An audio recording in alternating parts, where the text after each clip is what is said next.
Jason Crow just asked Pete Hegseth a question that cuts to the heart of what makes America different from its enemies, and Hegseth's answer might surprise you. Here now recognizes the gentleman from Colorado, Mr. Crow. Thank you, Mr. Chairman. Thank you, Chairman Kane, Secretary Hegseth, and Mrs. McDonald. You're doing a great job today, Mrs. McDonald. Secretary Hegseth, we have a lot of things in common. In fact, our careers started the same way. We were both infantry officers. We were both platoon leaders. We both deployed our platoons to combat in a counterinsurgency environment. There are very few better leadership training grounds than that experience, and it's that experience that I want to transport us back into time, back to Lieutenant Hegseth and Lieutenant Crow. There are a lot of things that make a leader and that make a unit effective. Would you say that unit cohesion is important? Unit cohesion, amongst many, is very important, yes, sir. It's an important element. And part of that is making sure that all members of your unit felt included in that team, correct? Far more important that every member of that unit felt capable to do the mission and united in that mission. But that they were included and felt part of the team as well. I wouldn't use the word inclusion, sir, but yes, they were cohering as a team, yes. And that you reduce tension and infighting and points of tension between your platoon members so that you can focus on the mission. That was a part of the regular job. Absolutely. That's why I've said that our diversity is our strength is the single dumbest phrase in military history. And words are important. Our unity is our strength. And words, so unity amongst members, despite differences of backgrounds, race, whatever that is. And I agree with you on that. Together on a mission. And part of that is words are important and setting the tone is important, correct? When you're a leader. All aspects of leadership, mostly leading by example. Did you ever tell them your political affiliation? Guidance. Did you ever tell your platoon members your political affiliation? We certainly discussed lots of topics, and I'm sure my political affiliation. Did you ever ask them theirs? No, their political affiliation was never a concern to me. Because it's important that everybody feel included and that people weren't excluded, correct? That would be antithetical to leadership. I'm sure my platoon contained Republicans, Democrats, and Independents, and I had no idea what their affiliation was. Okay, that was actually my next question, so I appreciate you answering that. You led your unit in a counterinsurgency environment, and you interacted with civilians, correct? Interacted with members of the civilian population, sure. Yep. And you were, in fact, a COIN instructor, a counterinsurgency instructor, correct? In Afghanistan in 2011 and 2012, I was the senior counterinsurgency instructor. And you signed off on a manual. There's actually a counterinsurgency manual that you signed off on and helped create. And your name's on that manual, correct? We were a part of creating a lot of content at the COIN Academy, yes. Do you remember this portion of the manual? It says, if you've killed 2 innocents, you've set yourself back more than you've moved forward. Do you still agree with that? I would have to take a look at the manual, but obviously no one in warfare is seeking to kill innocents. Okay. Because it's important to show why we're different from the enemy. Because we're not the enemy, right? We're different from our adversary. Would you agree with that? We have different morals and different values. We are not the enemy, sir. We have different morals and we have different values than the enemy. We have a code, a uniform code of military justice. So the answer to that is yes. Formations that you're not trying to compare us to Al-Qaeda and ISIS, are you? We're different. I know the code of the United States military and army that I signed up for. You can't tell me whether we're different? Right hand. You're not willing to say we're different? Of different? course we're different. Okay, thank you. It's absurd.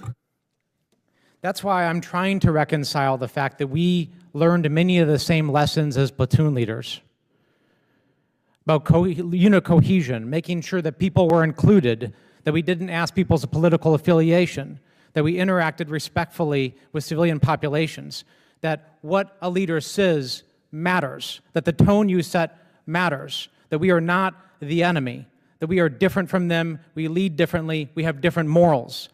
How can I reconcile that experience and those lessons learned from Lieutenant Hegseth to now Secretary Hegseth, where you say things like what you just saw here, making us equivalent on the same standards as our adversaries, doing the same things that ISIS and Al-Qaeda would do?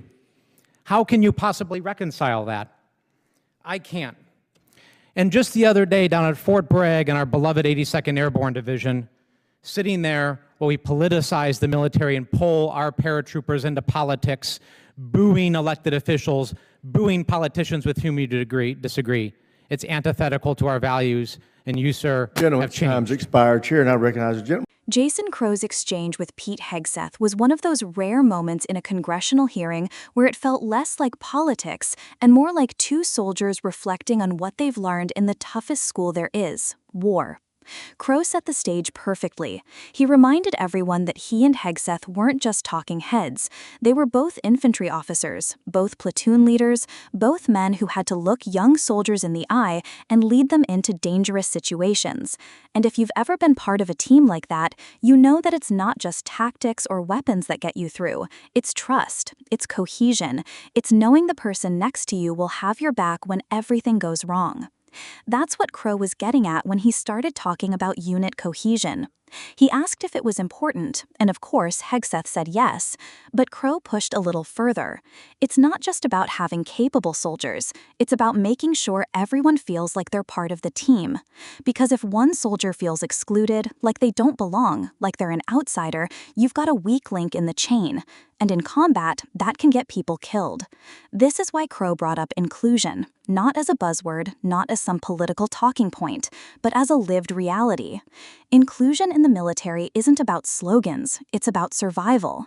It's about building trust in a platoon made up of people from every background you can imagine: rural, urban, white, black, Latino, conservative, liberal, and turning them into a single fighting force. Hegseth, to his credit, agreed that unity is essential, though he bristled at the term inclusion. He called the phrase "diversity is our strength" the dumbest in military history. But here's the thing: Crow's entire line of questioning was showing that diversity actually is a strength when it's paired with unity. America's military has always been diverse. The question is whether we can forge that diversity into a bond strong enough to withstand the pressures of combat. And this is where Crow's larger point comes in.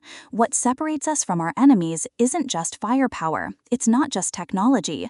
It's the belief that every person has dignity, and that no matter where you come from, you can wear the uniform and be judged not by your politics, not by your religion or race, but by whether you do your job and protect your brothers and sisters in arms.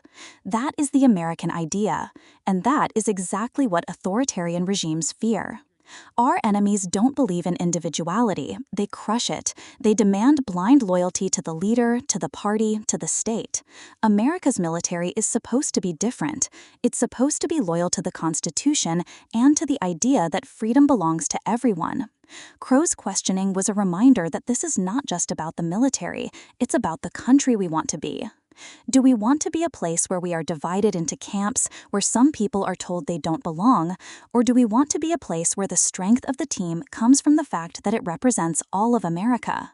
This was more than a policy debate, it was a lesson in leadership, that real leaders don't just care about the mission, they care about the people who carry it out.